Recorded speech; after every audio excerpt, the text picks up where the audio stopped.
je vous souhaite la bienvenue dans la grande synagogue de Genève, qui s'appelle la grande synagogue Beth Yaakov. Et au nom de l'association du patrimoine juif genevois que je représente, eh bien, je suis heureux de vous accueillir aujourd'hui pour la traditionnelle réunion annuelle du groupement des mémoires du Genevois.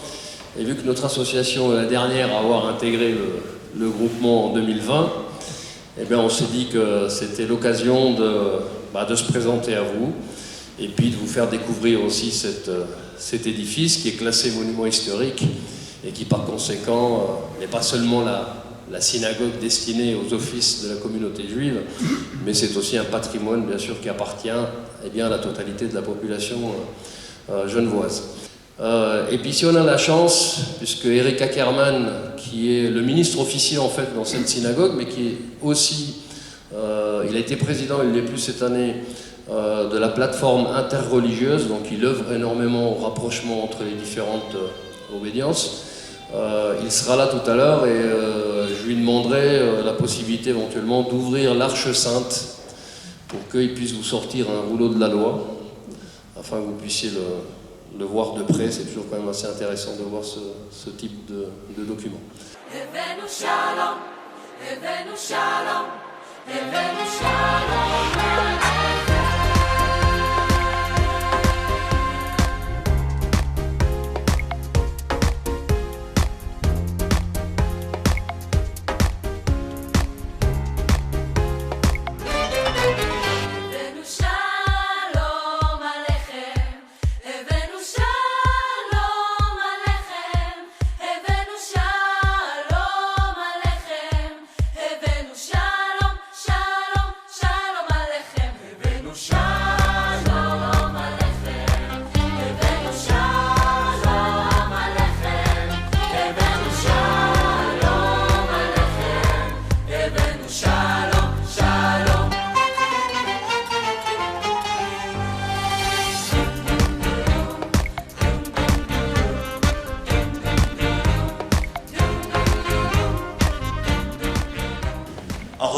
Vous avez sur les paroprètes, donc sur les tentures des Arches Saintes, les animaux que l'on retrouve dans les visions du prophète Ézéchiel, comme le taureau, comme le lion, comme l'aigle et l'être humain, mais vous n'aurez pas d'être humain. Mais en tous les cas, vous avez essentiellement le lion.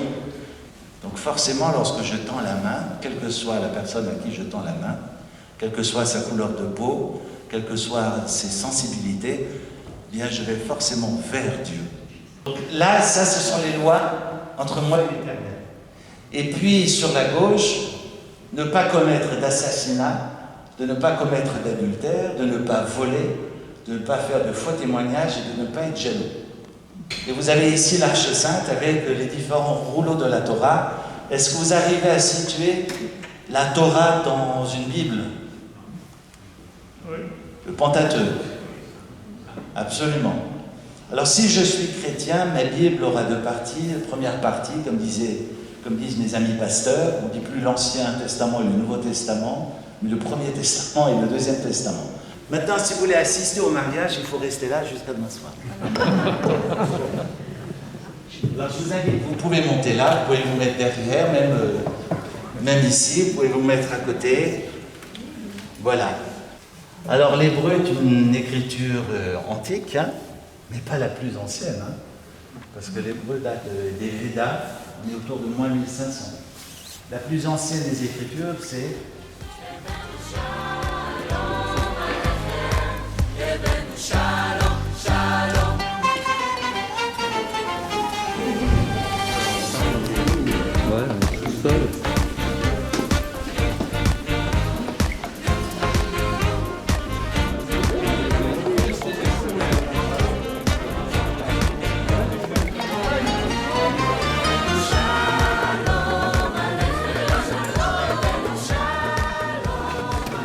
Alors, bienvenue dans cette salle qui porte le nom de salle Alexandre Safran, qui a été le dernier grand rabbin de Genève, qui a officié ici de 1948 à 2006. Et puis depuis 2006, eh bien, il n'y a plus de grand rabbin de Genève, parce qu'entre-temps, diverses institutions juives se sont créées à Genève et qu'il est un peu compliqué de trouver un consensus général. On a également publié un livre sur Castres, Pierre Bosson-Hénin.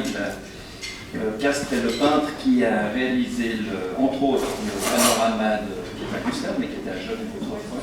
Certainement, par la suite, Jean-Claude Brusino et Patrick Mégard vont nous parler de ce programme d'OcuGest qui permet de mettre sur Internet vos documents. Je vous dire simplement que si vous allez sur Mémoire de Bardonnay, vous trouverez près de 12 000 photos et documents graphiques,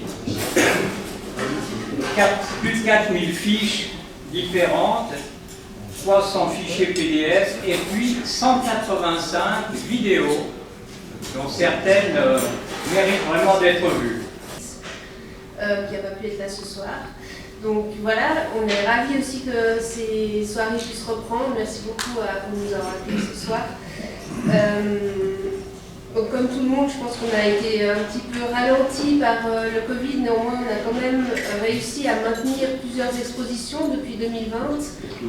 Évidemment content, il y a beaucoup à faire. En ce moment, on a une belle exposition qui est finie le 5 décembre, qui s'appelle Le cœur de la machine, qui présente les moteurs qui ont été des emblèmes de toute une évolution qui va, ça part du vélo jusqu'à la moto, en passant par d'autres, des graveurs de disques, etc. Ces motosacoches, ces motorelles et d'autres fleurons de l'industrie genevoise.